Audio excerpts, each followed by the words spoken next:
Okay guys, today I want to talk about what I do at the very least, personally, whenever I start a new track. I don't want to be stopping and starting. I don't want to have to be thinking about my inputs. So I use Reaper.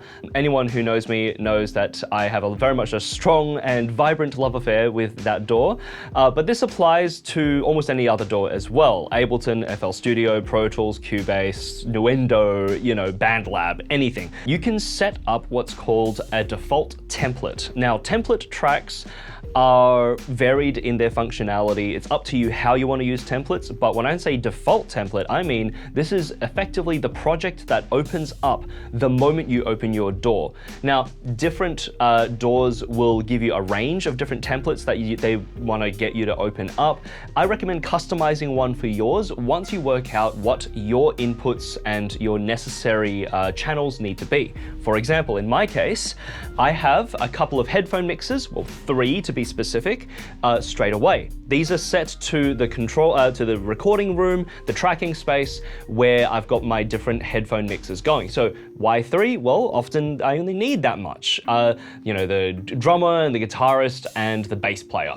That's your rhythm section, and they've all got independent headphone mixes. Now, if anyone wants more, that's fine, I can create more, but there's no need for me to set up a really cluttered session from word go. In fact, most of the time, I end up deleting 2 of them and only leaving 1, because most of the time these days people are tracking things one by one. That's the beauty of multi-track recording. Now, besides the headphone mixes, of course, I've got a DI channel, I've got a mic channel, a MIDI channel, and an AES EBU channel. Why is this specific? Now, the DI simply means just something that's set up for direct injection. So that'll be a guitar or a bass. I've got that ready to go immediately, and that's got the input already pre-lined up. Same thing for the mic and MIDI. Mic is just a mic that I almost always have hooked up in the control room, because let's say I'm working with an artist and they want to just showcase something straight away. Sweet, here's a mic, just go for gold.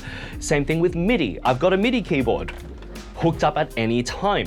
I want to be able to just get going, and this is part of the just initial burst of speed that I want to have in any session that I operate. And AES EBU, that's a network, it's a digital audio protocol. Don't worry about the naming convention here. That's literally just the channel that I have hooked up to a couple of preamps that use a digital input, and they're just very convenient. In this case, I've got my Kemper profiler hooked up via the Twin Q2 preamp, and that is then synchronized using the digital input. So that's just nice to have. It's convenient. But that's pretty much it. You can see that besides that, there's not very much there. The M50X just literally means that's the headphones that I've got here in the control room. So if I need to just route something specifically to that, I've got that channel ready. This is how I personally get started. And I find it really, really helpful to my workflow, because the priority to me is just jumping in and having things ready to go. Of course, I can create channels as I need. Of course, I can do whatever else I want. But let's say a guitarist or a singer or a keyboard player or anything, right? Most conventional musicians will have an input already set up, ready to go, from the moment they step foot and the session is open. There's very little friction between me and just getting something tracked straight away. Something that almost anybody who knows me knows about me is that speed is of the utmost importance to me, and likewise solving problems before they occur. So this basically does that. It accommodates for little things like having to find channels, forgetting input numbers, all that sort of stuff.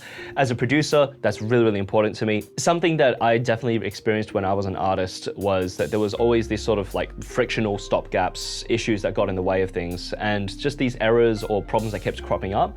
And I think as a producer, I really want to facilitate a smooth session for my artists. So this is mostly just to solve problems before they occur. So that way the artist doesn't feel like, they're ready to start a take and, oh, hold on, this is something, I've got to plug this. Oh, what's that input? Just to minimize confusion and to minimize stress in the studio.